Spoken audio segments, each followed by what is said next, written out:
मंत्रालय प्रवेशाचा पास न मिळाल्यानं गोंधळ उडालेला आहे। 2 तास रांगेत उभं राहूनही पास न मिळाल्याचा आरोप होतोय।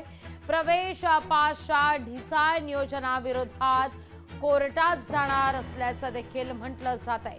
तासनतास पास करता रांगेत उभं राहायचं आणि पास काही मिळत नाही आणि यावर मात्र आता संताप व्यक्त करण्यात येतोय। सुरुवातीला पास काढण्याकरता रांग, त्यानंतर आत प्रवेश मिळवण्याकरता रांग, अशा 2 वेळा रांगांमध्ये 2 तासाहून अधिक वेळ खर्च करायचा आणि त्यानंतरही प्रवेश मिळत नसेल तर या ढिसाळ नियोजनाविरोधात आता याचिका दाखल करण्याची तयारी सुद्धा या ठिकाणी सुरू करण्यात आलेली आहे।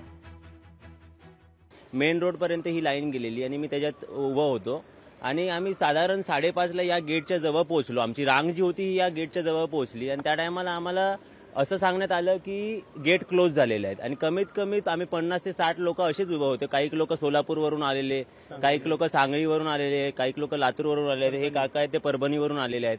तसेच बरेच लोक अनेक जिल्ह्यातून आणि अनेक भागातून आलेले आणि मग त्यांना गेट बंद झाल्याचं सांगितलं। परत आम्हाला सांगितलं की परत रांग लावा। आम्ही परत रांग लावली, त्यानंतर सुद्धा हा गेट कुठलाही ओपन त्या लोकांनी केला नाही। तर याविषयी मी उद्याच आपले सेक्रेटरी जे आहेत मंत्रालयाचे त्यांना मी नोटीस पाठवणार आहे आणि लगेचच आम्ही ह्याच्यावरती ऍक्शन घेणार आहोत आणि आम्ही PIL फाईल करणार।